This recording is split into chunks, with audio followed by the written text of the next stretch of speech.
Yeah, so when I was a kid, I hated every foster family I was in. I didn't like them. I just felt like I wanted to be with my parents instead.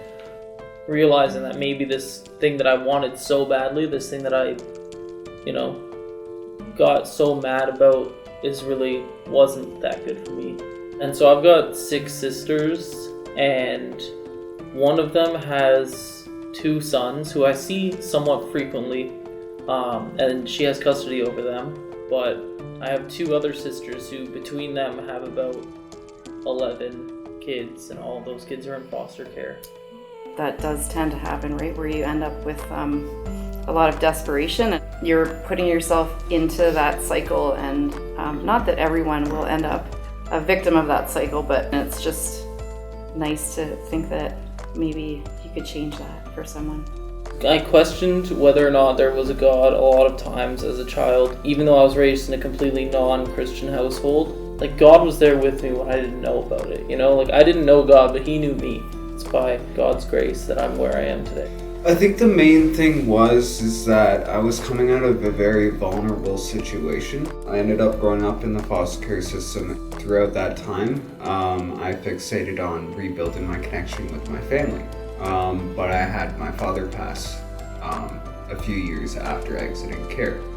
And that hit me really hard. I ended up going through a really rough patch. And I kind of secluded myself from a lot of people. Opening up to people became a challenge, talking to people, kind of making those friends. When my worker ended up reaching out to me to ask, hey, I know you're going through a lot of stuff right now, but I think this would be great support for you. Would you be open to it? I thought that would be a great opportunity to kind of get me out of my shell. Yeah, so why for me as a mentor is just to show that hospitality, show that just to provide opportunity for relationship, to befriend, young adults, youth transitioning out of care, right? To just open up your life to them, right? This is a friendship like any other friendship that we might have, right? And it takes 2 to make these things work, and we don't have a checklist. Right, no 2 relationships are going to look the same, because it is relationships. It's not a program. There isn't a formula to follow. It's something different for every person that's involved in it. It's just life, and I don't know. I think for mutual respect and love for one another, you work in any relationship, right, and see where it goes. A second family. It's like a second chance at having a family who will always be there for you, or who will, help you to do the things you want to do, or be the person you want to be.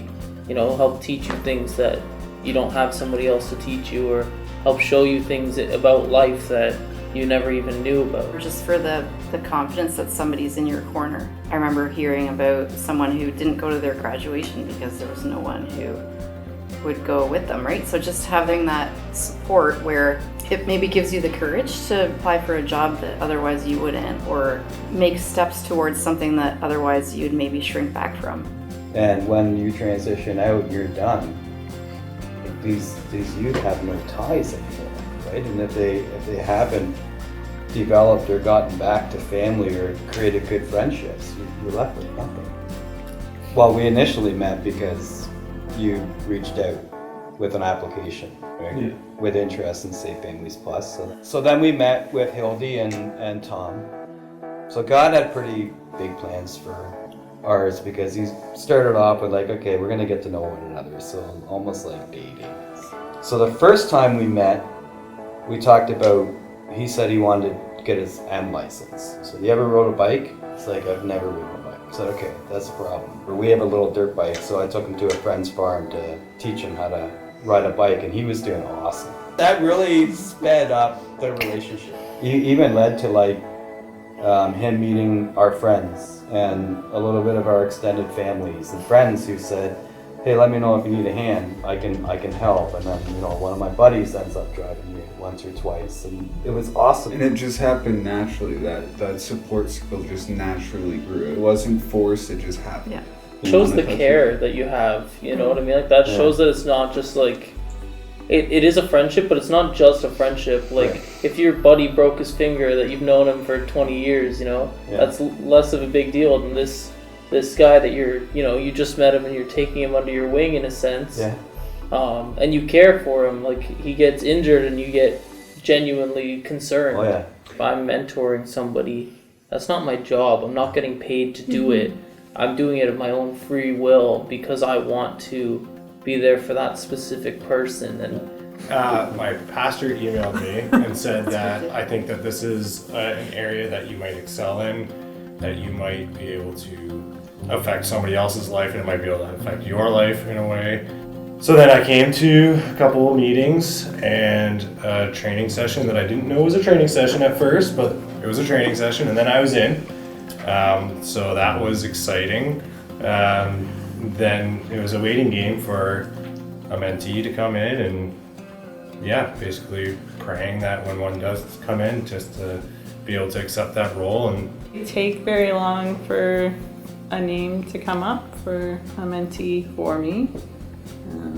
And then it took a little while to coordinate to actually meet her for the first time.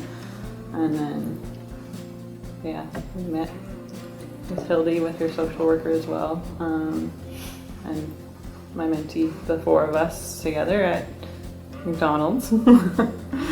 And we've just kind of been messaging and stuff from there. We've met one other time so far. It's been a little bit of a slow process getting to know each other, but so a lot of it is that a lot of people in the system and stuff like that come on the trade. They're so used to new faces and people coming and going that they build this expectation that no one's sticking around.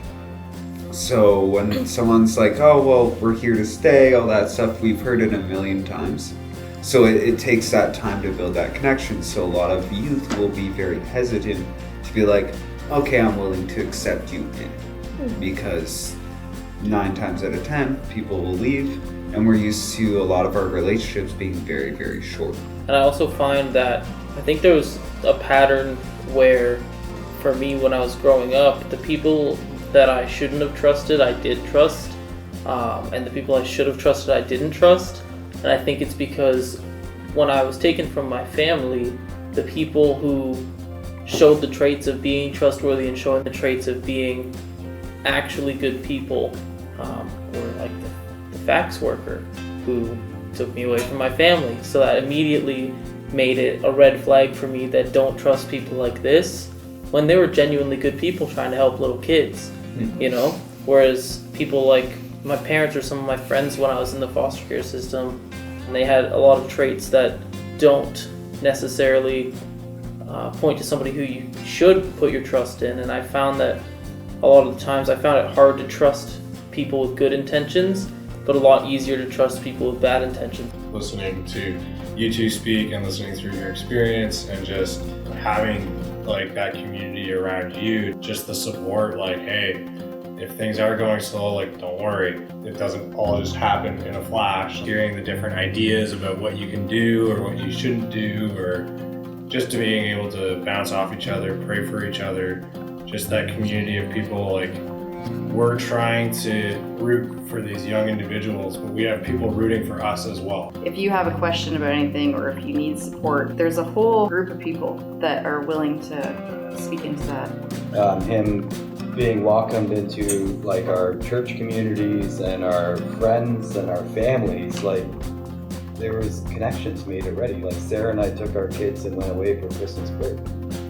And what did you do? Celebrated Christmas with the friends, I guess. Yeah, I connected with one of my caseworkers from one of the first group homes I was at that I've known I haven't talked to in over 5 years, so he's known me since I was 10. And I told him about the whole connection with St. Anthony's and the church and stuff like that. Throughout care, a lot of the supports we view as, okay, it's just another support. This one's a little bit different. It's a joint package with this support. It touches base on multiple different aspects, and if you need help with anything, it does that. But don't just look at it as a support. His words exactly where the church is one of the best supports you can ever have in any situation. And then on top of that, I have sick families as well.